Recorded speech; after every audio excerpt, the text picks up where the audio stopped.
IBL seeks to motivate students by drawing on their natural curiosity and love of learning through exploring instead of merely observing and listening.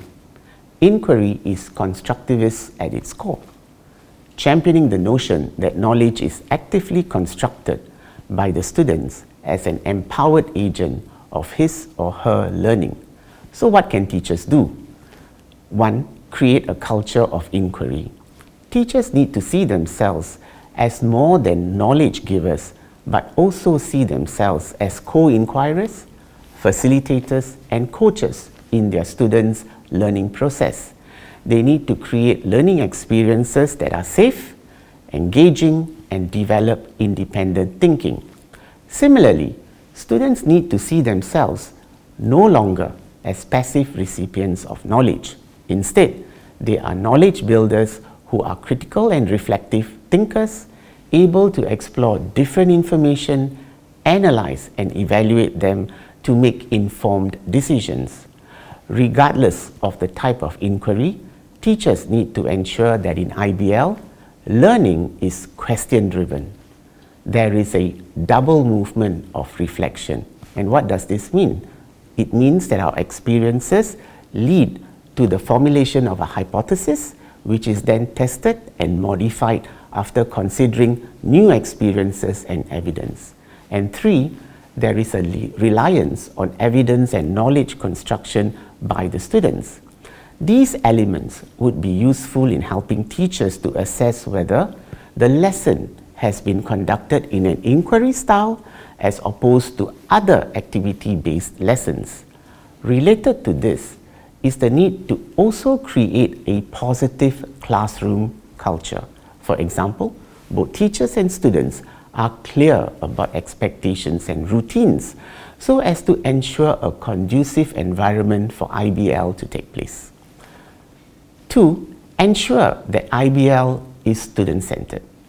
Teachers need to be cognizant that IBL is not always teacher-directed, and student agency needs to be honored.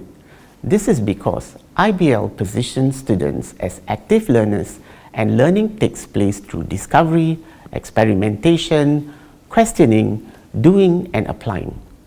Often, students' prior knowledge and understanding are the basis on which to build new knowledge and understanding. Although student-centered, students need guidance when working with inquiry activities. As teachers, we need to ensure all students receive direction in the activity as well have plenty of opportunities for practice and feedback. As such, teachers need to decide and apply appropriate instructional strategies, including question strategies and technologies where appropriate, and facilitation skills to scaffold student thinking. 3. Make IBL authentic, that is, connect the classroom to the real world. Teachers, through IBL, need to enable students to appreciate the relevance of what they are learning, hence, the experience must be authentic. Students need to be given the opportunity to engage in projects and activities that require them to not only employ subject knowledge, but also disciplinary practices to solve real-world problems, gain a deeper understanding of an issue, or explore an idea.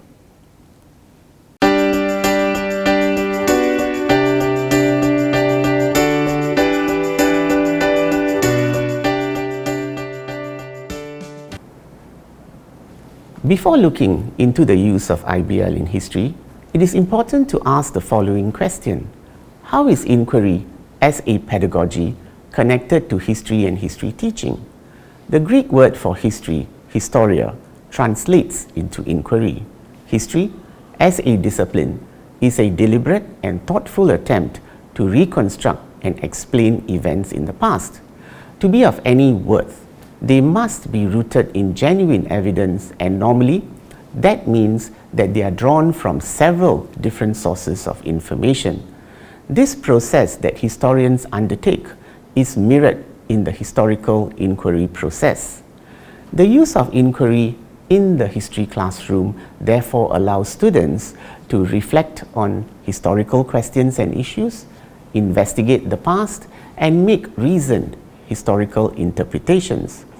Historical inquiry, which reflects the process of doing history, entails 4 phases: sparking curiosity, gathering evidence, exercising reasoning, and reflective thinking.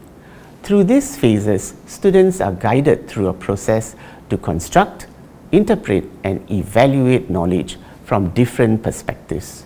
Students will also monitor, assess, and improve their own learning. Since students are introduced to the discipline of history for the first time at lower secondary, it is important to focus on their learning needs when designing learning experiences. Students should be gradually inducted into the process of historical inquiry with close guidance and scaffoldings from teachers. 3 levels of inquiry could be carried out at the lower secondary level. They are confirmation inquiry, where the focus is on introducing and familiarizing students to inquiry, learning requisite skills like analyzing sources to arrive at a pre-established conclusion. Structured inquiry, where the focus is on reinforcing the experience of inquiry to students, practicing specific skills, analyzing sources to arrive at their own conclusion. In such an inquiry, students can choose from a list of possible inquiry questions. Guided inquiry, where the focus is on helping students to formulate their own questions, plan and carry out their inquiry to arrive at their own conclusion.